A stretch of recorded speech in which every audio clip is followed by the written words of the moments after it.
एक बार फिर से आप सभी का स्वागत है मैथ्स के इस प्रैक्टिस सेट में, जो कि पांचवा प्रैक्टिस सेट है। इसके पहले हमने पहला, दूसरा, तीसरा, चौथा प्रैक्टिस सेट कंप्लीट कर लिया है, जो कि भारत में होने वाली सारी परीक्षा के लिए उपयोगी है। अगर आप मैथ्स का प्रैक्टिस सेट करना चाहते हैं तो ये प्रैक्टिस सेट आपके लिए बहुत ही लाभदायक होगा, बहुत ही महत्वपूर्ण होगा इस तरीके से। तो चलिए इस प्रैक्टिस सेट की शुरुआत करते हैं। जो हमारा पहला प्रश्न है उसको देखिए, और इसमें कुल 20 प्रश्न है, ज्यादा प्रश्न नहीं है, 20 ही प्रश्न है। ठीक है, चलिए पहला प्रश्न पढ़िए क्या कह रहा है। 3 + 1/√3। अच्छा, इसको सरल करना है।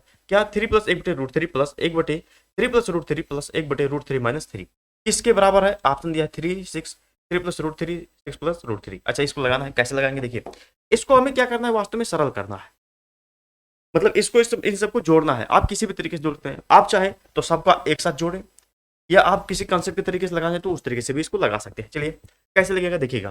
पहले लिख लेते हैं कि 3 + 1/√3 प्लस 1/3 + √3 प्लस 1/√3 माइनस 3। यही लिखा है ना? हाँ, यही लिखा है। अच्छा, अब हमें इसको सॉल्व करना है।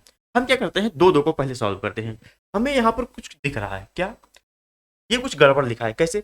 बड़े में से छोटा घटेगा, ना कि छोटे में से बड़ा। तो यहाँ पर हम क्या कर सकते हैं, यहाँ लिखा है 3 + √3, और यहाँ बड़ा कौन है? 3 है, छोटा कौन है? √3। तो हमें 3 में से √3 घटाना है, ना कि √3 में से 3। ठीक, तो हम क्या करेंगे, हम यहाँ पर माइनस कॉमन कर लेंगे।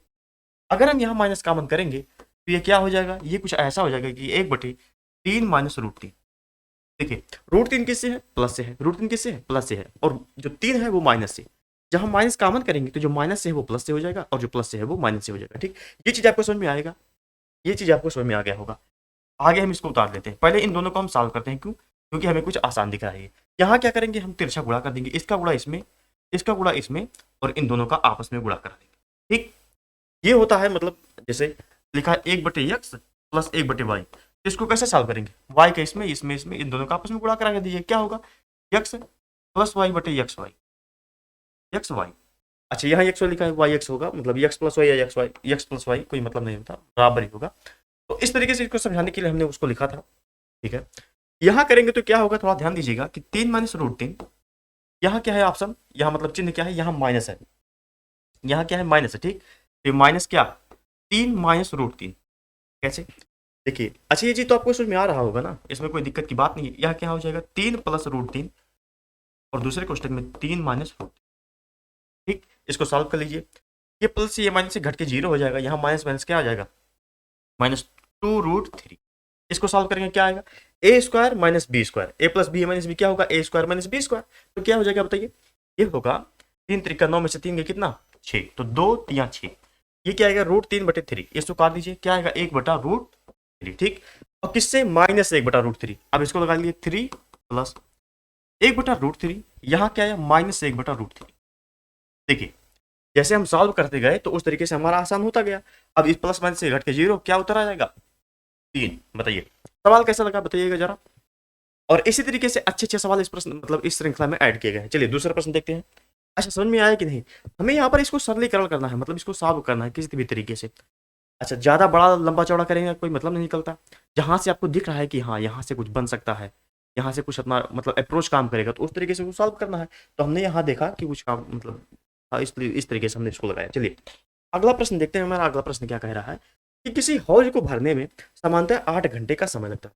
टाइम एंड का भी एक बेहतरीन सवाल आपके सामने प्रस्तुत है। क्या कह रहा है, किसी हौज को भरने में सामान्यतः 8 घंटे का समय लगता है, किंतु किंतु इसकी तली में एक रिसाव के कारण इसे भरने में 2 घंटे अधिक लगते हैं। यदि हौज पूरा भरा हो तो रिसाव द्वारा खाली होने में कितना समय लगेगा? वास्तव में क्या कह रहा है, समझ पा रहे हैं क्या? कह रहा है कोई हौज है, कोई क्या है, टंकी है। इसको समझ सकते हैं, कोई टंकी है। अगर कोई किसी टूटी से भरा जा रहा है इसको किसी नल से, तो इसको भरने में कितना टाइम लगता है, 8। लेकिन यहाँ पर कोई छेद है जिससे पानी निकल रहा है, तो अगर ये निकलेगा और ये भरे तो दोनों कितना टाइम लगाएंगे, 10। ठीक, तो इसको कैसे लगाएंगे देखिएगा। अगर हम इस नल का नाम दे दे ए, और इस जो छेद है इसका नाम दे दे बी, क्या करेंगे, ए से भरने में कितना लगेगा, 8 घंटा। अगर ए और बी दोनों मिल जाए तो कितना, 10 घंटा। ठीक है, हम मान लेते हैं कि जो हमारा टोटल वर्क है, या मतलब ये टोटल पानी कितना भर रहा है, यहाँ से 40। कैसे, 8 और 10 का एलसीएम निकाल करके, या हमने एक ऐसी संख्या मानी जिससे 8 और 10 दोनों कट गया। ठीक है, यहां से लगाया, तुमने लिखा है कि 1 घंटे में 5 पानी भर रहा है और 1 घंटे में 4। अच्छा, अब यहां ध्यान दीजिएगा कि 4 कैसे है, 2 मिलकर के 4 हो रहा है, 1 है तो 5। इसका मतलब क्या कि ए तो 5 भर ही रहा है, लेकिन बी क्या कर रहा है, 1 माइनस कर रहा है हर घंटा। ऐसा सुन में, बी क्या कर रहा है, हर घंटा 1 माइनस कर रहा है। अब यही प्रश्न कह रहा है कि टंकी भरा हो, टंकी कितना भरा है 40 लीटर, 1 माइनस कर रहा है, तो कितना टाइम लगेगा निकलने में बताओ। हर घंटे में 1 माइनस हो रहा है, कुल कितने घंटे निकल जाएगा, माइनस का 40, मतलब ये निकल रहा है तो इस तरीके से माइनस लिखा है, बाकी 40 घंटा लगेगा इसको निकलने में। बताइए प्रश्न समझ में आया कि नहीं। प्रश्न क्या कह रहा है, किसी हौज को भरने में साधारणतः 8 घंटे का समय लगता है, किंतु तली में एक रिसाव के कारण, मतलब तली में कोई एक छेद है जिसके कारण 2 घंटा अधिक लगता है। 2 घंटे अधिक का मतलब कितना, 10 घंटा लगता है बस। ए भर रहा है और बी क्या कर रहा है, निकाल रहा है, तो कह रहा है कि निकालेगा अगर पूरा तो कितना समय लगेगा। तो इस तरीके से हम माइनस लिखा है, ठीक, बल्कि माइनस का कोई अस्तित्व नहीं है, कोई मतलब नहीं माइनस का। चलिए उत्तर कौन सा आएगा, 40 घंटे। ठीक, प्रश्न समझ में आ गया होगा। चलिए अगला प्रश्न देखते हैं। हमारा अगला प्रश्न क्या कह रहा है कि अच्छा इसी तरीके से हम कंटिन्यू इस सवाल को लगाएंगे, क्योंकि ये रिकॉर्डिंग सेशन है तो आपको आवाज जा रहा है क्या, तो ज्यादा समय लेने का कोई मतलब नहीं निकलता। प्रश्न देखिए, उसका सोल्यूशन देखिए, आगे बढ़िए। हो सकता है कि कोई प्रश्न आपको समझ में आ रहा हो, कोई समझ में नहीं आ रहा है। जो समझ में आ रहा है, जैसे ये आपको आ रहा होगा, लगाने का एक बार प्रयास कीजिए, अगर नहीं आता है तो लगाइए, नहीं तो स्किप करके अगला प्रश्न देखिए। ठीक, तो इस तरीके से आपको प्रैक्टिस करना है। चलिए प्रश्न मुझे क्या कह रहा है कि ए तथा बी किसी कार्य को क्रमशः 9 तथा 12 दिन में पूरा कर सकते हैं। ए से आरंभ करके यदि बारी बारी से एक एक दिन काम करते हो तो कार्य पूरा होने में कितना दिन लगेगा, ये बताना है आपको। ये भी बहुत बढ़िया सवाल है। एकांतर क्रम का हमने एक रील्स भी डाला हुआ है, मतलब शॉर्ट वीडियो है, उसको देख सकते हैं। नहीं तो फिर यहाँ समझ लीजिए कैसे लगाएंगे इस सवाल को, शायद से यही सवाल है क्या। अच्छा इस सवाल को लगाइए, कह रहा है कोई ए है वो 9 दिन या 9 दिन में काम पूरा कर सकता है, एक आदमी बी है जो कि 12 दिन में काम को पूरा कर सकता है। ए जो है वो 9 दिन में काम पूरा कर सकता है और भी 12 दिन।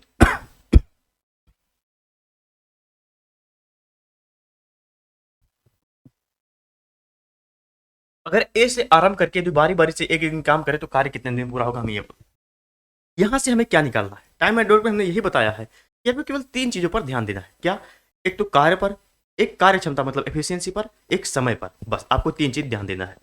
यहाँ हमें अगर दिन दिया है मतलब समय दिया है, तो हम अपने तरफ से एक मान लेते हैं कि हमारा जो कार्य होगा क्या होगा। इस तरीके से हम कार्य को मानेंगे, इन दोनों का एलसीएम लेकर के। 9 12 का एलसीएम कितना, 36। 9 12 का एलसीएम 36, हम मान लेते हैं हमारा टोटल वर्क कितना है 36। तो एक दिन में कितना काम करेंगे, मतलब एक इफिशियंसी कितनी होगी, 9 4 36 4। इस तरीके से 36 काम कर रहा है 9 दिन में, तो एक दिन में कितना, 4 यूनिट काम करेगा। यहाँ बी की एफिशिएंसी कितना, 12 3 36, मतलब 3 यूनिट काम करेगा। यदि बारी बारी से एक एक दिन काम करे, मतलब पहले दिन 4 यूनिट, फिर 3 यूनिट, फिर 4 यूनिट, फिर 3 यूनिट, इस तरीके से हमें करना है। तो यहाँ देख रहे हैं कि एक पेयर बन रहा है 4 और 3 का, 4 और 3 का। तो अगर हम 4 और 3 का पेयर के हिसाब से काम करवाएं, पेयर के हिसाब से, मतलब 2 दिन को हम जोड़ ले, कितना काम हो रहा है।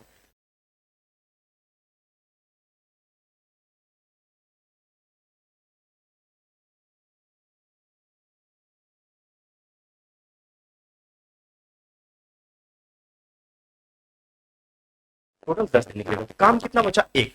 अब शुरू कौन किया था, एक शुरू किया था, तो इस शेष कार्य को कौन करेगा, एक 4 दिन में, मतलब 1/4 के हिसाब से काम करेगा। तो 10 से 1/4 इसका उत्तर होगा। अच्छा आपको समझ में नहीं आएगा, यहाँ पर थोड़ा ध्यान दीजिएगा फिर से कि पहले दिन 4 काम किया, फिर 3 काम होगा, फिर 4 काम होगा, फिर 3 काम होगा। तो ऐसे 4 3 करने में हमें समय लगेगा। तो हम क्या करेंगे, 4 और 3 को जोड़ लेते हैं, 4 और 3 7, मतलब 2 दिन में कितना काम होगा, 7 काम होगा। तो 4 दिन में 14, मतलब 2 दिन में 7 काम, तो 4 दिन में 14। तो यही तरीके से जो 7 काम हो रहा है, ये 5 पेयर में, यानी कि 10 दिन में, 5 पेयर में 10 दिन में कितना काम हो जाएगा, 35 काम हो जाएगा। बचा कौन, एक काम। अब एक काम कौन करेगा, जो शुरू कर रहा है। शुरू कौन किया, ए शुरू किया, तो एक काम कर, मतलब एक काम को करना है 4 की स्पीड से करेगा तो 1/4 समय लगेगा। तो इस तरीके से 10 + 1/4, यहाँ देखिएगा 10 + 1/4, इसको क्या लिख सकते हैं, 10 से 1/4 लिख सकते हैं कि नहीं, तो इसको लिख सकते हैं। तो इस तरीके से हमारा उत्तर कौन से होगा, दूसरा से। ठीक है, उम्मीद है आपको प्रश्न समझ में आ गया होगा। नहीं आया तो एक बार फिर से देखिए, फिर से समझिए थोड़ा सा पीछे करके, हालांकि ये आ गया होगा। अगला प्रश्न देखिए, प्रश्न पढ़िएगा क्या कह रहा है प्रश्न, 1 2 बार तो कम से कम पढ़िए ही प्रश्न को, अगर प्रश्न समझ में ना आए। अगर प्रश्न समझ में आ गया तो उसका सोल्यूशन देखिए। ठीक, अगर सोल्यूशन ना समझ में आए तो 2 3 बार सोल्यूशन देखिए, वो भी समझ में आ जाएगा। चलिए पढ़िए, यदि किसी वर्ग की प्रत्येक भुजा को 10% बढ़ा दिया जाए, वर्ग, पहले तो ये समझिए वर्ग, वर्ग क्या होता है, जिसकी लंबाई और चौड़ाई बराबर हो। यहाँ से एक वर्ग ड्रा करते हैं, ऐसा कुछ होगा लंबसम, ऐसा एक मान लेते हैं वर्ग। अच्छा वर्ग दिख रहा है क्या, हाँ ये वर्ग है। कह रहे प्रत्येक भुजा को, मतलब इसको भी 10% से इंक्रीज कर दें और इसको भी 10% से इंक्रीज कर दें।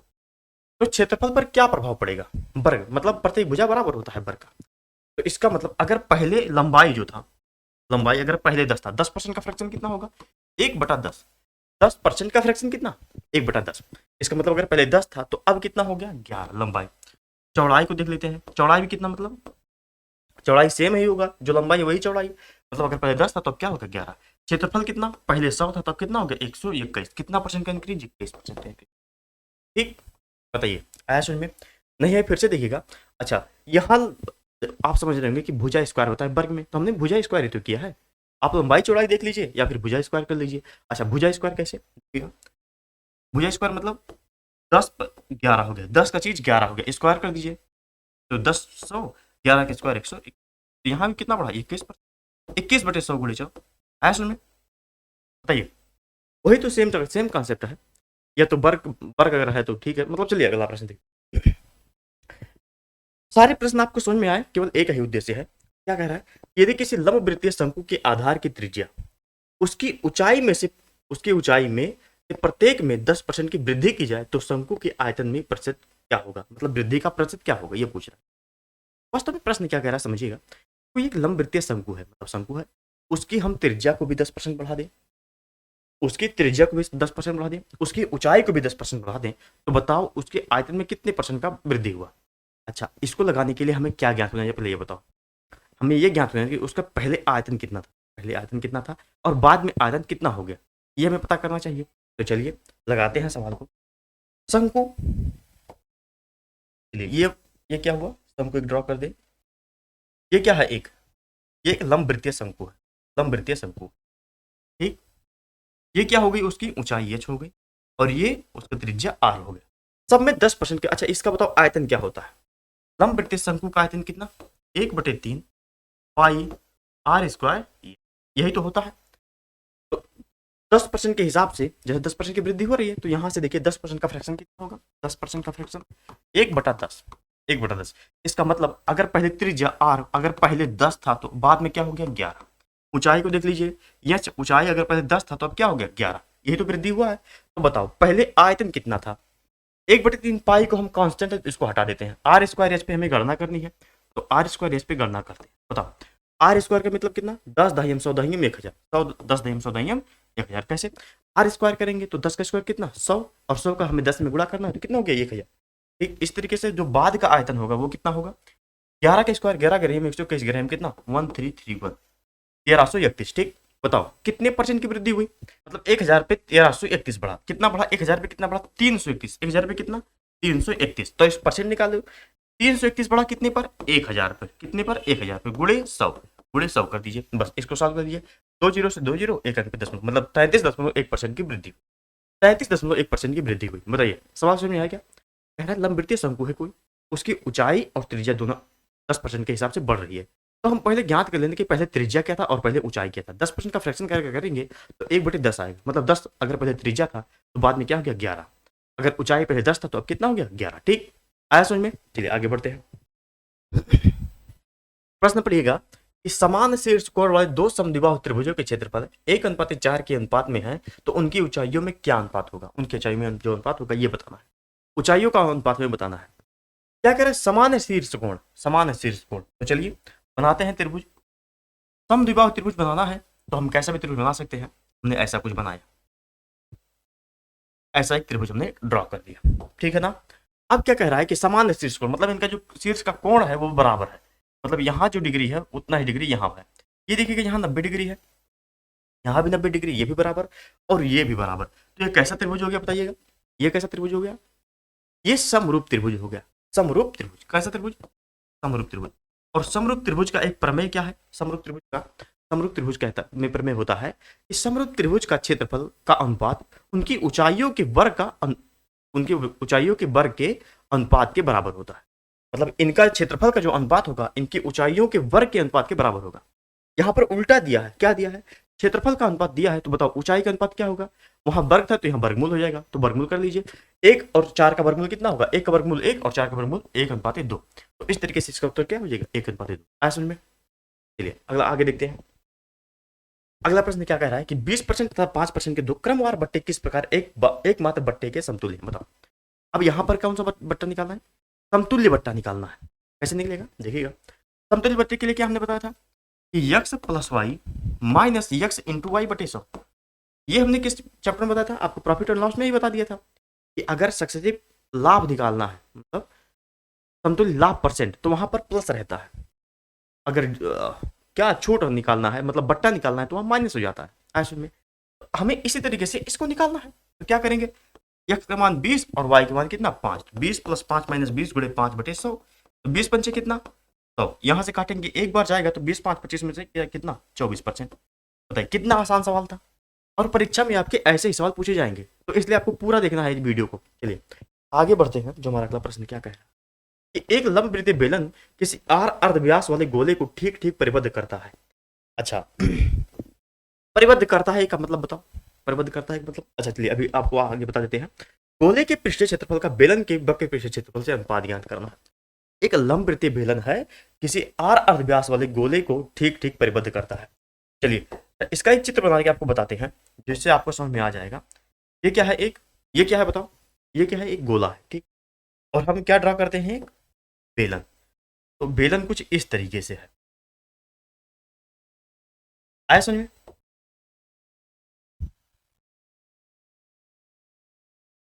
इस तरीके से कुछ बेलन है। अच्छा कलर चेंज कर दें, अच्छा दिख रहा है क्या, ये गोला है, ये क्या है, गोला है, और ये बेलन है। तो अब ये दोनों परिबद्ध कर रहे हैं। अब यहां पर हमें क्या बताया है, यहां पर हमें कुछ जानकारी दी, आर अर्धव्यास बेलन किसी आर अर्धव्यास वाले, मतलब जो ये गोला है, गोला, कलर चेंज कर दें क्या, कलर, ये जो गोला है, गोले का जो त्रिज्या है वो कितना है, 8 सेंटीमीटर। गोले का त्रिज्या कितना, 8 सेंटीमीटर।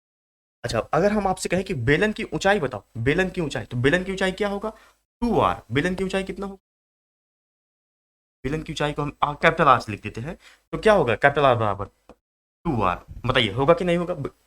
और अगर हम आपसे कहें कि इसका त्रिज्या बताओ, इसका, ये बेलन का त्रिज्या बताओ, तो आर ही होगा। हमें क्या ज्ञात करना है, वक्र पृष्ठीय क्षेत्रफल। अब हमें दोनों का वक्र पृष्ठीय क्षेत्रफल पता होना चाहिए। गोले का वक्र पृष्ठीय क्षेत्रफल का फार्मूला क्या होता है, और बेलन के वक्र पृष्ठीय क्षेत्रफल का फार्मूला क्या होता है, हमें वही यहाँ पर अप्लाई करना है। चलिए अनुपात क्या होगा, अच्छा किससे अनुपात, पहले हम गोले को रख रहे हैं, गोला अनुपाते, गोला अनुपाते क्या, बेलन। अच्छा हाँ, गोला अनुपाते बेलन, और कोष्टक में लिख दे रहे हैं यहाँ पर वक्र पृष्ठीय क्षेत्रफल, वक्र पृष्ठीय क्षेत्रफल, ठीक, जहां से आपको क्लियर हो जाए कि वक्र पृष्ठीय क्षेत्रफल का अनुपात हमें ज्ञात करना है। ठीक, तो बताइए फार्मूला क्या, तो गोले का वक्र पृष्ठीय क्षेत्रफल।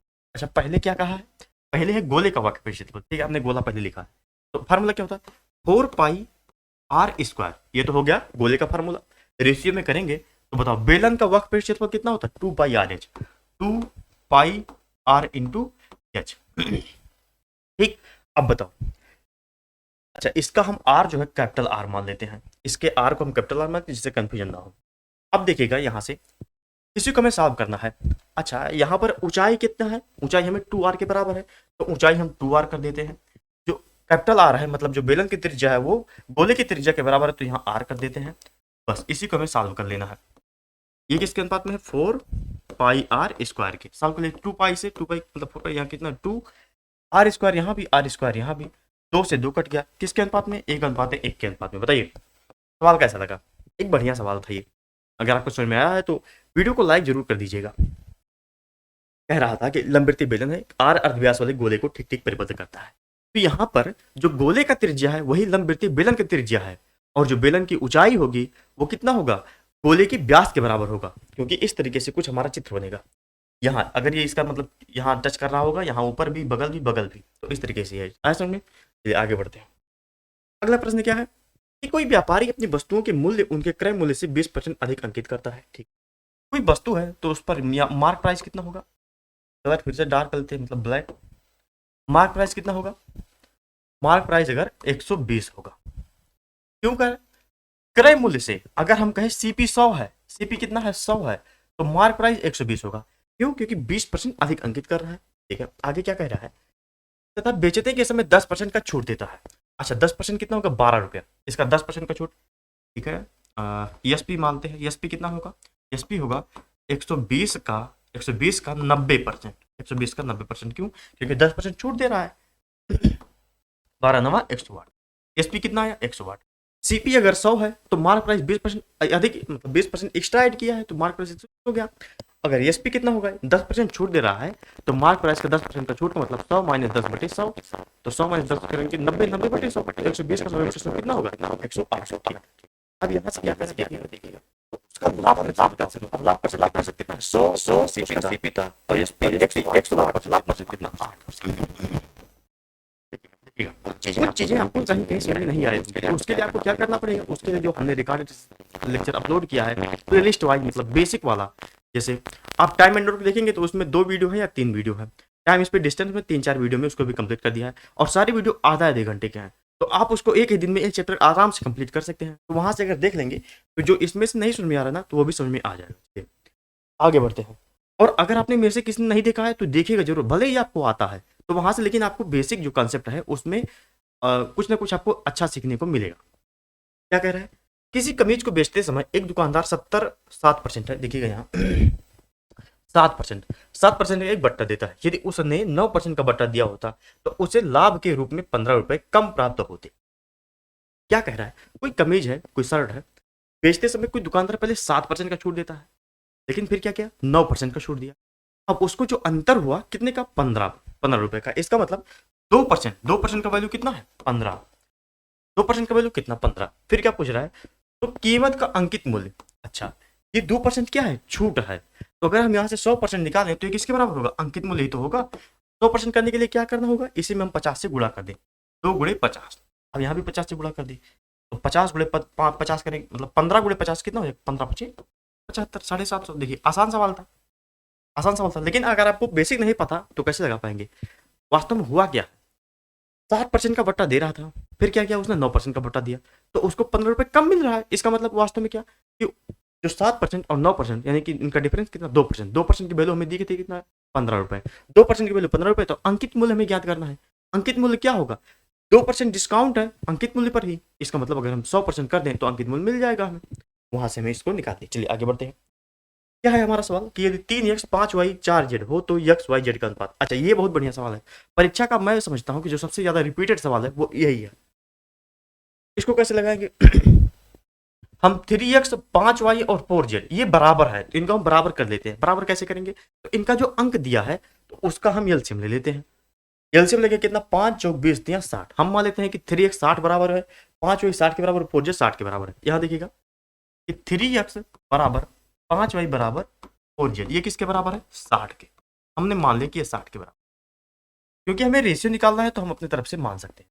अगर हम यहाँ 10 रख दें तो भी हमारा उत्तर आएगा, लेकिन वो कटेगा नहीं उस तरीके से। तो यहाँ से x की वैल्यू कितना 20, x की वैल्यू 20, क्यों 3 गुणे 20 60 हुआ, y की वैल्यू 15, 5 में 12 पंचे 60, 4 की वैल्यू 60 करना है तो 15 चौके 60, तो x ratio y ratio z 20 15 12, 20 12 15, तो इस तरीके से हमारा दूसरा सही। बताइए आसान है कि नहीं, आसान है ना, हम इस तरीके से इसको लगा सकते थे। और यही सबसे बढ़िया लगाने का तरीका है, सबसे आसान तरीका, सबसे बेसिक तरीका। क्या कह रहा है प्रश्न पढ़िएगा कि दो संख्याएं 3:4 के अनुपात में है तथा उनका लासा 180 है, उनमें पहली संख्या क्या होगी ये बताना है। दो संख्याएं 3x और 4 भाई, मतलब 3 और 4 के अनुपात में है। तो अगर हम आपसे कहें कि संख्याएं बताओ, जैसे अगर यहाँ क्या दिया है अनुपात, क्या दिया है अनुपात, अनुपात क्या है 3:4, तो मैं आपसे कहूं कि संख्याएं बता दो आप हमें संख्या, तो आप कह सकते हैं कि 3x 4x। अनुपात का मतलब है, अनुपात का मतलब कि जो पहला संख्या है वो 3 अगर है तो दूसरी संख्या 4 है। अनुपात का मतलब क्या कि जो अगर पहला संख्या 3 है तो दूसरा संख्या क्या है 4। इसका मतलब ये तो अनुपात है। ऐसा हो सकता है कि पहला संख्या 6 हो दूसरा संख्या 8 हो, है ना। तो यहाँ किसी एक संख्या से गुणा हो रहा है, हमने क्या किया कि जिस संख्या से गुणा हो रहा है उसको हम x मान लेते हैं। अगर हमने x माना तो यहाँ संख्या क्या आएगी 3x और 4x। तो इनका एलसीएम बताओ, अगर संख्या इतना है तो इसका एलसीएम क्या होगा बताओ, एलसीएम एलसीएम होगा 3 गुणे 4 गुणे x, 3 गुणे 4 गुणे x। एलसीएम निकालेंगे, कैसे निकालेंगे देखिए 3x 4x, इसका एलसीएम निकालिए। पहले x से भाग दे दिए, क्या बचेगा 3 और 4, फिर x इंटू 3 इंटू 4, यही तो हो गया एलसीएम। एलसीएम कितना 4 3 12x, और हमें एलसीएम दिया है कितना 180, तो 12x किसके बराबर है 180 के। सॉल्व कर लीजिएगा। 12 से काटेंगे, 12 करें 12 6 18, 12 पंचे 60, एक्स का वैल्यू कितना 15। पूछ रहा है पहली संख्या कौन है 3x, 3x का मान कितना 3x किसके बराबर है 3 गुणे 15 की, एक्स की वैल्यू कितना 15, तो 15 3 45। बताइए आ रहा है समझ में भैया, आसान सवाल था, समझ में आ गया होगा। आगे बढ़ते हैं। किसी विद्यालय में लड़कों तथा लड़कियों की संख्याओं में 5:3 का अनुपात था। अच्छा रिकॉर्डेड सेक्शन में क्या होता है, रिकॉर्डेड में आप सबसे कोई बातचीत तो हो नहीं रही है, तो प्रश्न और उसका सलूशन, प्रश्न और उसका सलूशन, तो इस तरीके से आपको लगता होगा स्पीड थोड़ा तेज है, ऐसा आपको लग सकता है। तो आप क्या करेंगे, जैसे ये प्रश्न आपको लगाना है तो आप वीडियो को रोक दीजिए, इस प्रश्न को लगाने का प्रयास कीजिए, उसके बाद आगे बढ़िए, ऐसा कर सकते हैं। नहीं तो आप इसका मतलब सलूशन देखते चलिए। क्या कह रहा है, किसी विद्यालय में लड़कों तथा लड़कियों की संख्याओं का अनुपात 5:3 है। अच्छा विद्यालय में जो लड़कों और लड़कियों की संख्याओं का अनुपात है वो कितना है 5:3 है। इसके पहले हमने जो जैसे पढ़ा अनुपात वाला, तो यहां मैं कहूँ अगर आपसे कहूं कि अगर 5:3 के अनुपात में लड़के तथा लड़कियों का अनुपात है, तो बताओ लड़कों की संख्या क्या होगी और लड़कियों की संख्या क्या होगी। तो आप कह सकते हैं कि 5x और 3x, क्योंकि हमें एग्जैक्ट पता ही नहीं है, तो हम कह सकते हैं कि 5x है और 3x है। फिर बाद में क्या कहा कि 5:7 के अनुपात में कुछ नए लड़के तथा लड़कियां विद्यालय में भर्ती किए गए, विद्यालय में और लड़कों का दाखिला हुआ, किसके अनुपात में 5 और 7 के अनुपात में। अब यहाँ यक्स हमने मान लिया है, तो हम यहाँ यक्स मान सकते हैं क्या, नहीं, क्योंकि ये जरूरी नहीं कि जो दोनों संख्याओं को मतलब दोनों संख्याओं में जो कॉमन है वो एक समान हो, किसी का ज्यादा हो सकता है किसी का बड़ा। तो हमने यहाँ यक्स माना, यहाँ कुछ हम और मान लेते हैं, यहाँ क्या मान लेते हैं वो वाई। अगर मैं फिर यहाँ से पूछूं आपसे कि बताओ कितने लड़कों का एडमिशन हुआ, कितने लड़कों का एडमिशन हुआ, तो आप कहेंगे 5y के मान लेते हैं हम, तो 5y। कितने लड़कियों का 7y। ठीक इस तरीके से विद्यालय में विद्यार्थियों की कुल संख्या कितनी हो गई 1200 हो गई, दोनों को मिलाकर कितना हो गया 1200। लड़कों तथा लड़कियों की संख्याओं का अनुपात अब 7:5 में परिवर्तित हो गया है, तो नई भर्ती से पहले विद्यालय में विद्यार्थियों की संख्या क्या थी ये हमें ज्ञात करना है। अच्छा जो प्रश्न में जो दिया था उसको हमने आपको समझा दिया है, जो ज्ञात करना है उसको कैसे ज्ञात करेंगे थोड़ा देख लीजिएगा। समझाते समय मैंने आपको बताया कि इन दोनों का योग क्या हो गया है 1200, इन दोनों का योग क्या हो गया है 1200। एक चीज हमें ये दिया है तो इसको कैसे निकालेंगे देखिएगा। जो पहले लड़कों तथा लड़कियों का अनुपात था, तो उस समय लड़कों तथा लड़कियों का जो योग था कितना था 5x प्लस क्या था 5x प्लस 3x। अच्छा 5x को हम लड़के तथा लड़कियों का ऐड कर दिया, फिर इसमें और लड़कों का योग दिया कितना 5y प्लस 7y। बताइए क्या हम ऐसे लिख सकते हैं, क्योंकि दिया है कि उसके बाद की संख्या कितनी होगी 1200। पहले अगर x के मतलब x के सापेक्ष था तो बाद में y के सापेक्ष, तो वहां से हमने जोड़ लिया, इनकी संख्या कितनी होगी 1200। सॉल्व कर लीजिए इसको, देखिए 5 और 3 कितना 8x प्लस 7 5 12y, 4 कॉमन है तो 3x हो जाएगा, मतलब यहाँ कितना 2x प्लस 3y, यहाँ 4 कॉमन है ना, तो यहाँ कितना है 1200। तो क्या हम ऐसा कर सकते हैं कि यहाँ 4 गुणा कर रहा है, इधर जाके भाग देने लगे, तो यहाँ से 4 हट जाएगा। बताइए यहाँ से 4 हट गया, ठीक, तो कितना आ गया 300। यहां तक तो आपको समझ में आ गया होगा। अब समझिए क्या कह रहा कि लड़कों तथा लड़कियों की संख्या का अनुपात कितना है 7:5। लड़कों तथा लड़कियों की संख्या का अनुपात कितना है 7:5।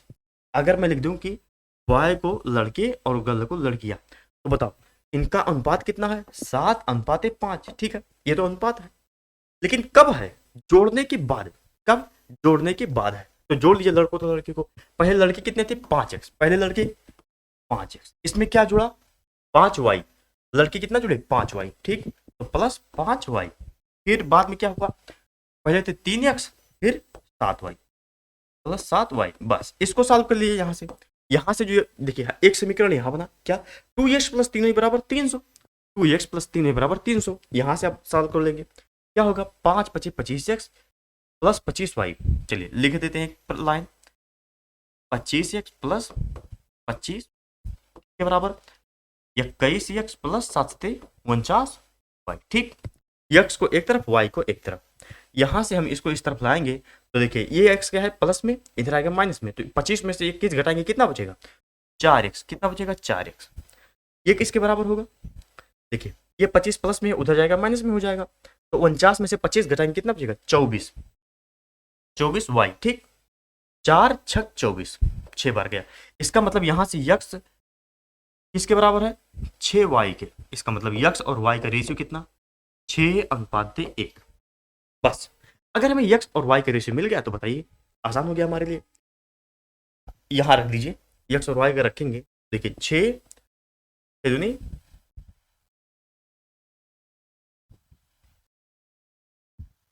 x और y का हमें रेशियो कितना मिलेगा 6 और 1 का। तो हमें क्या याद करना है, हमें याद करना है नई भर्ती से पहले विद्यालय में विद्यार्थियों की संख्या कितनी थी। नई भर्ती से पहले विद्यालय में विद्यार्थियों की संख्या कितनी थी। अच्छा 2x + 3y कितना हो गया 300। तो यहाँ देखिएगा अगर x का मान हम 2 रख दें तो 2 6 दूनी 12, 12 और 3 कितना 15।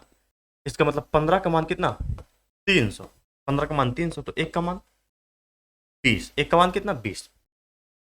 हमसे पूछ रहा है कि पहले कितना था, मतलब 5x और 3x, x का मान कितना 6, तो 5 3 8 6 48, 48 में 20 का गुणा करेंगे बताओ, 48 गुणे 20 कितना हो गया 48 गुना 96, 960।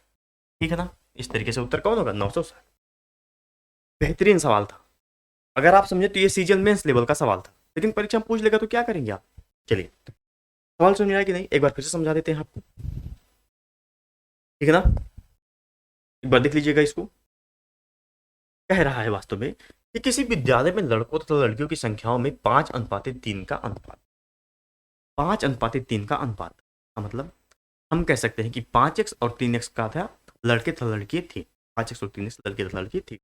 फिर कहा कि अगर 5 और 7 के अनुपात में कुछ नए लड़के तथा लड़कियों को ऐड किया गया, इस अनुपात में 5 और 7 के अनुपात में, मतलब 5y और 7y लड़कियों नए लड़के और लड़कियों को ऐड किया गया, तो कुल मिला के 1200 हो गए। तो यहाँ से हमने देखा कि 5x 3x 5y 7y कितने 1200, यहाँ से हमने सॉल्व किया तो ये आया। अच्छा यहाँ आपको कंफ्यूजन हो सकता है, यहाँ आपको कंफ्यूजन क्या हो सकता है कि 2x + 3y का मान 300 था, 2x + 3y का मान 300, यहाँ x और y का रेशियो आपने निकाल के लगाया है, तो यहाँ देखिएगा 2x + 3y का मान 300 है, यहाँ से कितना आया 15 और यहाँ कितना 300, मतलब 15 किसके बराबर है 300 के, 15 यूनिट किसके बराबर है 300 के, तो यहाँ से 1 यूनिट 20 आएगा। अच्छा ठीक है, और समझिए आगे, इसको निकाला हमने, फिर आगे क्या कहा है कि लड़कों तथा लड़कियों की संख्याओं का अनुपात जो है 7:5 है, लड़कों तथा लड़कियों की संख्याओं का अनुपात 7:5 है। तो लड़कों को अगर हम ऐड कर दे बटे लड़कियों को कर दे तो क्या आएगा 7/5, यही आएगा।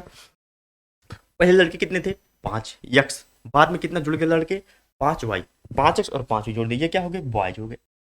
पहले लड़कियां कितने थे 3x, बाद में कितना 7y, 3x + 7y। फिर अब ये क्या हो गया टोटल लड़के, ये टोटल लड़की, इनका अनुपात में दिया था, यहाँ से हमने x और y का रेशियो निकाला, उसको यहाँ पुट किया, हमारा उत्तर कितना गया 960। बताइए। अच्छा सवाल आगे बढ़ते हैं। ये सवाल देखिएगा, किसी मिश्रण में शराब तथा पानी 3:2 के अनुपात में तथा एक अन्य मिश्रण में ये 4:3 के अनुपात में है, बाद वाले मिश्रण की कितनी मात्रा पहले वाले मिश्रण की 3 लीटर मात्रा के साथ मिलाई जाए ताकि परिणामी मिश्रण में शराब तथा पानी बराबर मात्रा में हो जाए। ये सवाल आपको लगाना है।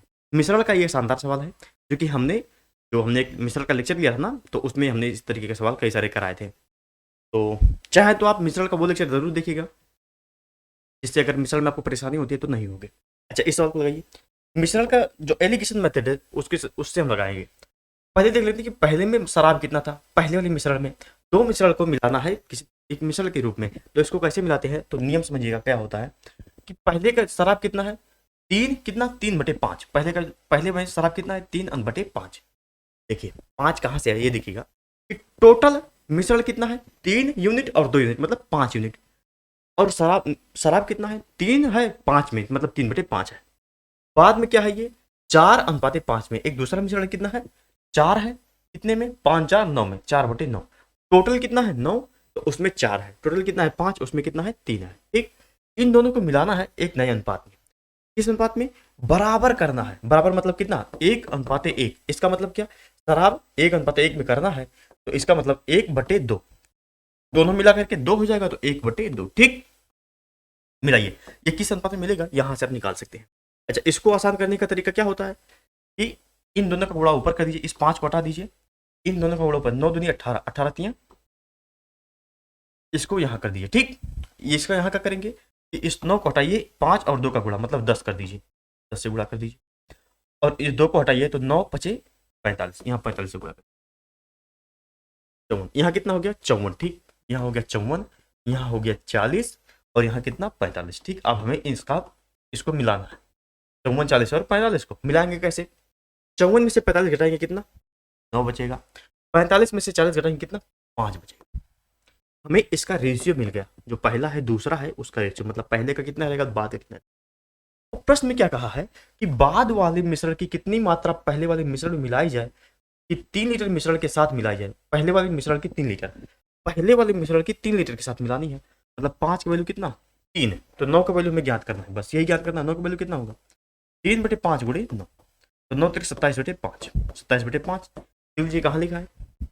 अच्छा 5 5 25 और 2 27 ये आ गया, बाकी इसके दो ऑप्शन नहीं लिखे नहीं यहाँ पर है, लेकिन उत्तर कौन सा ये पहला ही सही है। ठीक समझ में आया कैसे हमने क्या लगाया। थोड़ा ध्यान दीजिएगा इस बात, मिश्रण का क्या होता है ना, थोड़ा सा कंफ्यूजन सवाल होता है। मिश्रण को मिश्रण में जब मिलाना है तो थोड़ा सा और कंफ्यूजन हो जाता है। पहले मिश्रण की जो शराब है उसको दूसरे मिश्रण के शराब के साथ मिलाते हैं, तो जो नया शराब बनेगा वो जिस अनुपात में बनेगा वहां जिस अनुपात में शराब होगा उसको ले लेंगे, और जिस अनुपात में हमने मिलाया है तो उस उसका हमें अनुपात मिल जाएगा, उसका हमें क्या मिलेगा अनुपात मिल जाएगा। और जो प्रश्न में कहा है कि पहले वाले की मात्रा कितनी लेनी है, तो वहां से हम दूसरे की मात्रा आराम से निकाल सकते हैं ना। इस तरीके से हमने क्या किया, पहले शराब कितना था, पहले में शराब कितना था 3 यूनिट, कितने में 5 में, तो हमने क्या किया 3/5 के लिए पहले का मिश्रण हो गया। दूसरा का कितना था 4 था 9 था, मतलब 4 था पूरा कितना था 9, मतलब 4/9 हो गया। बाद में क्या था 1 था, पहले मतलब जो बना शराब वो कितना बना 1 बना, टोटल कितना था 2। तो यहाँ से हमें निकालने के लिए अभी क्या है यहाँ घटाना है, तो जो बटा वाला सेक्शन है तो यहाँ मुश्किल हो जाता है घटाने के लिए। तो हमने क्या किया कि बटे को हटा दिया, बटे को हटाने के लिए क्या किया, जो जैसे बटे को हटाने के लिए क्या किया कि यहाँ 5 था, इस 5 को ना लेकर के 9 और 2 से यहाँ गुणा करा दिया, यहाँ 9 था इस 9 को ना लेकर के 5 और 2 से यहाँ गुणा करा दीजिए, और यहाँ लिखना है तो इस 2 को हटाइए इन दोनों से यहाँ गुणा करा दीजिए, बस बटा हटा दीजिए। ये होता है कॉन्सेप्ट। इसको डिटेल में देखने के लिए आपको लेक्चर देखनी पड़ेगी, बस उस तरीके से निकाल रेशियो निकल गया। रेशियो कितना निकला 5 और 9 का रेशियो, 5 की वैल्यू में 3 दिए गए तो हमें 9 की वैल्यू याद करनी थी। क्या याद करनी थी, बाद वाले क्या कह रहा है देखिएगा बढ़िया, बाद वाले मिश्रण की कितनी मात्रा, कितनी मात्रा, तो कितनी मात्रा 5 25 25 2 27/2 लीटर। ठीक आगे बढ़ते हैं। हमारा प्रश्न क्या कह रहा है कि प्रथम 10 प्राकृत संख्याओं के वर्गों का औसत बताओ। अब ये तो याद होना चाहिए, ये होता कितना है, ये कितना होता है, ये होता है 38.5। अच्छा कैसे लगाएंगे इसको, थोड़ा सवाल देख लीजिएगा। प्रथम 10 प्राकृत संख्याओं के वर्गों का औसत फार्मूला क्या होता है, n कोष्टक में n + 1, दूसरे कोष्टक में 2n + 1/6, यही होता है। n प्राकृत संख्याओं के वर्गों का औसत में n क्या है, जितनी संख्या है उसकी संख्या, कितनी संख्या है 10 संख्या, तो 10 गुणे 11 गुणे 21/6। अच्छा ये तो योग है, ये क्या है योग।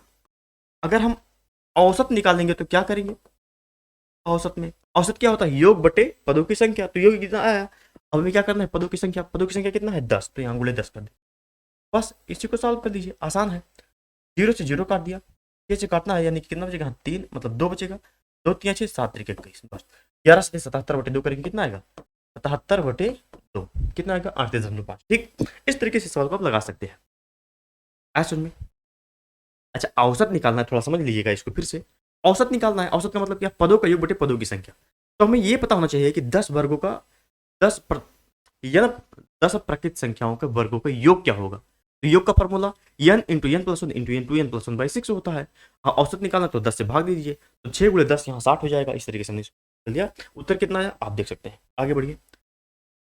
एक व्यक्ति ए से बी तक x किलोमीटर प्रति घंटा की औसत चाल से गया तथा वापस बी से ए तक y किलोमीटर प्रति घंटा की औसत चाल से लौटा। पूरी यात्रा के लिए उसकी औसत चाल कितनी थी। मुझे आज आज भी याद है, हमने एक बार CHSL का पेपर दिया था तो उसमें यही सवाल पूछा गया था, डिटो यही सवाल है पूछा गया था, और इस सवाल को मैंने अपने लेक्चर में करवाया भी था टाइम स्पीड एंड डिस्टेंस में। इसको कैसे लगाएंगे थोड़ा ध्यान देख लीजिएगा। x की स्पीड से जा रहा है इधर से, उधर से आ रहा है कितने की स्पीड से, y की स्पीड। अच्छा हमें क्या निकालना है, औसत चाल। क्या निकालना है, औसत चाल। औसत चाल, औसत चाल का फार्मूला क्या होता है, औसत चाल बराबर कुल दूरी, कुल दूरी बटा कुल समय। अच्छा ये ला है बटा कुल समय, ठीक है ना। तो यहां पर ना तो हमें दूरी पता है ना समय पता है, हमें क्या पता है स्पीड केवल पता है। तो हम मान लेते हैं एक निश्चित दूरी यहां से यहां, कितना मानेंगे x इंटू वाई, क्यों जिससे कट जाए, x y का लासा कितना होगा x इंटू वाई ही होगा। ये दूरी कितना होगी x इंटू वाई। अब बताओ कुल दूरी कितनी, देखिए यहां से गया यहां तक, फिर यहां से आया यहां तक, बताओ कुल दूरी कितना 2xy, क्योंकि xy इधर से उधर से, कितना हो गया कुल दूरी 2xy।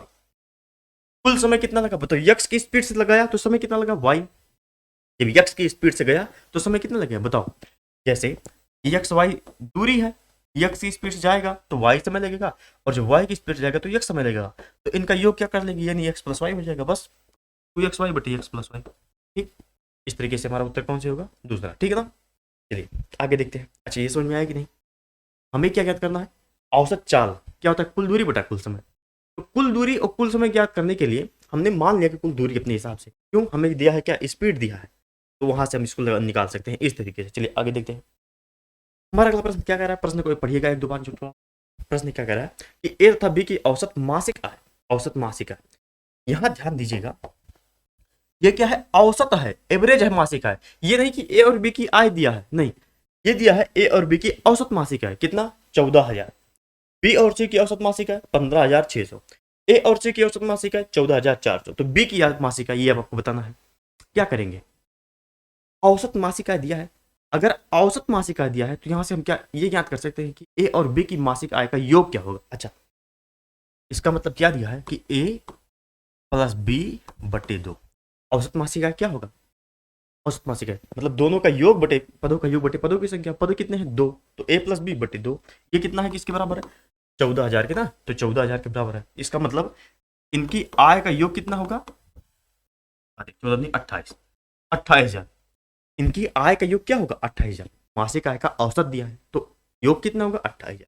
इसी तरीके से बी और सी का योग कितना होगा, बताओ, इसका डबल हो जाएगा, 15,600 में जब गुणा करेंगे कितना होगा, 15 30 31,200, 31,200। इसी तरीके से सी प्लस ए का कितना हो जाएगा, तो उसका भी डबल कर दीजिए, कितना होगा, 14,400 है, मतलब 28,800, 28,800। बस हमें बी का निकालना है, तो हम तभी निकाल पाएंगे जब हमें ए बी और सी तीनों का पता होगा। कैसे, हम इन सबको जोड़ लेते हैं। अगर इन सबको जोड़ेंगे तो देखिए ए 2a, बी 2b, सी 2b, तो यहाँ से हम 2 कॉमन कर लेंगे, a प्लस बी प्लस सी बचे। यहाँ हमने बहुत सा माला है, आप इसको जोड़ लीजिएगा। कैसे, इसको जब जोड़ेंगे तो A B plus B plus C plus A, यहाँ 2 बार ए मिलेगा, 2 बार बी 2 बार सी, हमने 2 को कॉमन कर लिया, ए प्लस बी प्लस सी यहाँ से भी मिला। इसको जोड़ेंगे तो कितना आएगा बताओ, 8 10 के 0 हासिल 1, 8 8 16 17 18 के 8 हासिल 1, 2 2 4 4 4 8, 88,000। इन दोनों का योग कितना, 88,000, 2 से काट देंगे कितना बचेगा, 44। 44, मतलब इन तीनों का योग कितना आ गया, 44,000। हमें बी का निकालना है ना, तो बी के निकालने के लिए हमें ए और सी का घटा देते हैं। हमें ए प्लस बी प्लस सी का पता है, ए प्लस बी प्लस सी का, अगर हम इसमें से ए को घटा दें और सी को घटा दें, मतलब सी को यहाँ घटा दें, तो क्या बचेगा, देखिएगा तीनों का योग कितना है, 44,000, 44,000 है, और ए और सी का मिलकर कितना है, ए और सी का 28,800, 28,800, यहाँ देखिएगा ए और सी का कितना है, 28,800, तो घटा दीजिए कितना बचेगा, 0 0, यहाँ बचाएगा 2, 2 कहाँ पर है, बस इस तरीके से भी सवाल को अच्छा पूरा घटा दीजिए, 8 5 13, 2 और 1 3। आया सुन में, ऐसे सवाल परीक्षा में पूछे जाते हैं, तो इसलिए इन सवालों को आपको प्रैक्टिस करनी है, प्रैक्टिस नहीं करेंगे तो कैसे काम करेगा। जब परीक्षा में कैसे लगाते, इतना लिखने की जरूरत ही नहीं था, जस्ट इनका डबल कीजिए, औसत मासिक का दिया है तो बस डबल कर दीजिए, सबका डबल करके जोड़ दीजिए, या सबका जोड़ करके डबल कर दीजिए। उसके बाद क्या करेंगे, 2 से भाग करना पड़ेगा, क्यों, क्योंकि अगर प्रैक्टिस करे रहेंगे तो यहाँ से आपको ध्यान रहेगा कि 2 ए प्लस बी प्लस सी आएगा, तो वहां से 2 से भाग कर दीजिए। ठीक, अब जो मिल गया उसमें से ए और सी का घटा दीजिए, बस हमारा उत्तर आ जाएगा, है ना। ये कैसे पता आएगा, प्रैक्टिस से। आगे देखते हैं, हमारा अगला सवाल क्या कह रहा है कि किसी समिति के 10 सदस्यों की औसत आयु आज भी उतनी ही है जितनी यह 2 वर्ष पूर्व थी, क्योंकि एक अधिक आयु वाले सदस्य को एक नवयुवक सदस्य द्वारा बदला गया है। पुराने सदस्य की तुलना में नया सदस्य कितना है ये बताना है।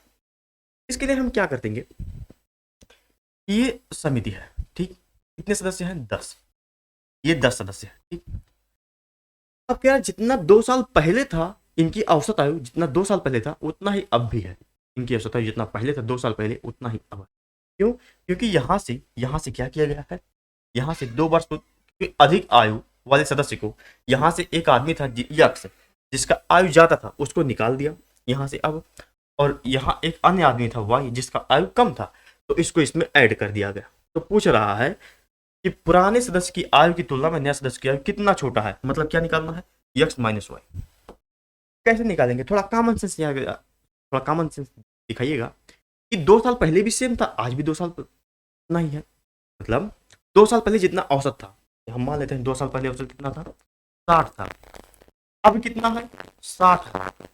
अब भी 60 है, दोनों का औसत आयु सेम सेम। तो ये कैंसिल, ये इसी तरीके से पॉसिबल हुआ जब इन दोनों का 10 के बराबर हो। 2 साल में हर एक आयु हुआ उसका योग, उसके योग के कैसे, हर एक 2 साल बढ़ा, मतलब 10 ना 20, कितना आएगा 20, कितना होगा 20 साल। ठीक, आया समझ में? हो सकता है समझ में ना आया हो क्योंकि थोड़ा सा कंफ्यूजिंग है। क्या कह रहा है, किसी समिति के 10 सदस्यों की औसत आयु आज भी उतनी ही है जितनी यह 2 वर्ष पूर्व थी, क्योंकि एक अधिक आयु वाले सदस्य को एक नवयुवक सदस्य द्वारा बदला गया है। पुराने सदस्य की तुलना में नया सदस्य कितना छोटा है ये हमें ज्ञात करना है। तो इस तरीके से हमें इन दोनों का अंतर निकालना है। इनका अंतर कैसे निकालेंगे, एवरेज का थोड़ा सा वीडियो देख लीजिएगा, आपको यहाँ से क्लियर हो जाएगा। हालांकि हमने अपने समझाने का प्रयास किया। आगे देखते हैं। 19वां प्रश्न हमारा क्या कह रहा है, 20 वस्तुओं का क्रय मूल्य 15 वस्तुओं के विक्रय मूल्य के बराबर है। अच्छा, ये बहुत ही आसान सवाल है। क्या कह रहा है, 20 वस्तुओं का क्या, सीपी, ये किसके बराबर है, 15 वस्तुओं के एसपी के। अच्छा ठीक है, यहां से सीपी और एसपी का रेशियो निकाल लीजिए, कितना है, 15 और 20 का। इसको काट सकते हैं छोटा करने के लिए, 5 या 15, 5 जो 20। बताओ प्रॉफिट कितना, एक किस पर, 3 पर। 3 पर क्यों, क्योंकि हमें प्रॉफिट निकालना है। क्या निकालना है, लाभ प्रतिशत। प्रॉफिट परसेंटेज किस पर निकलता है, सीपी पर। तो 1/3 गुणे 100 कितना, 33.5%। यहाँ जो तीसरा ऑप्शन है जो कि सही है, क्या होगा, 33.33%। ठीक, इस तरीके से हमारा उत्तर कौन से होगा, ये तीसरा सही। जो इसके 2 ऑप्शन है वो तो है ही नहीं, तो इस तरीके से उत्तर कौन से होगा, 33.33%, इसका सही होगा। ठीक है, ऐसे सवाल को आपको इस तरीके से लगाना है। हालांकि जब प्रैक्टिस कर लेंगे तो बहुत आसान हो जाएगा। कैसे, प्रश्न को देखते हुए उत्तर बताने का तरीका क्या होगा कि 15 वस्तुओं का सीपी है और 20 वस्तुओं का सीपी है और 15 वस्तुओं का एसपी है। यहां से सीपी और एसपी का रेशियो निकाल पाएंगे आप मन ही मन में। क्या, 20 वस्तुओं का सीपी है, इसका मतलब यहां सीपी लिखा है, इसका मतलब एसपी 20 है, एसपी 20 है। 15 वस्तुओं का एसपी है, इसका मतलब सीपी 15 है। अब सीपी 15 एसपी 20 निकाल लीजिए, अंतर 5 आएगा, 5/15 करेंगे तो उस तरीके से भी निकाल पाएंगे। लेकिन ये कब होगा, ये जब आप प्रैक्टिस कर देंगे अच्छे तरीके से। आगे बढ़ते हैं।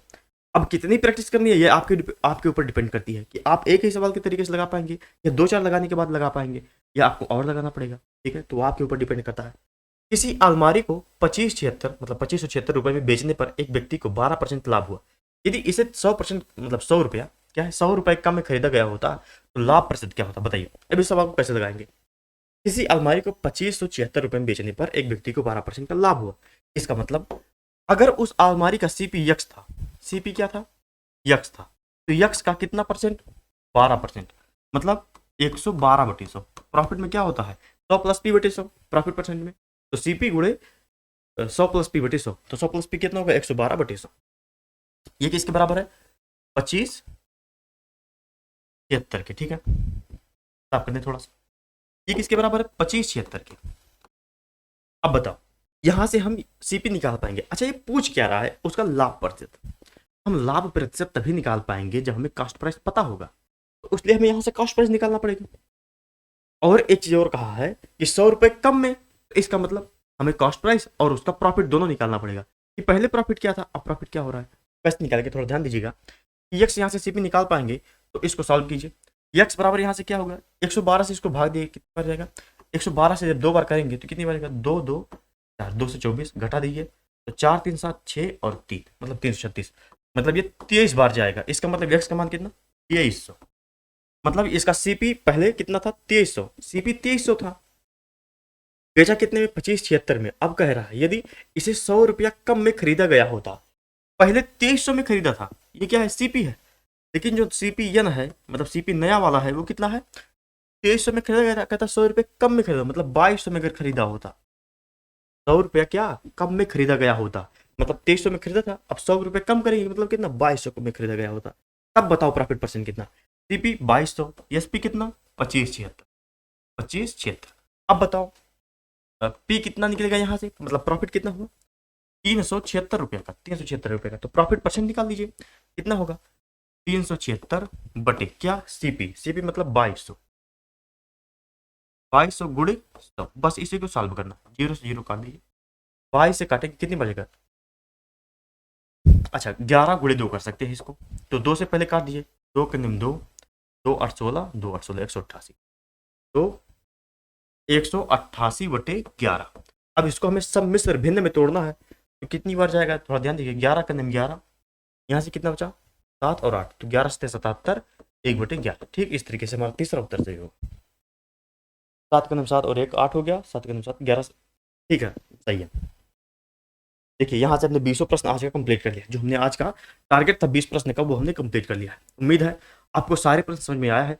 जो प्रश्न आपको समझ में ना आया हो आप उसको कमेंट बॉक्स में बताइएगा, उसको हम फिर से देखेंगे, उस पर चर्चा करेंगे कि हमने क्या गलती किया कि आपको समझ में नहीं आया। चलिए यहाँ तक देखने के लिए आपका धन्यवाद। मिलते हैं आपसे अगले लेक्चर में। अपना ध्यान रखिए। जय हिंद।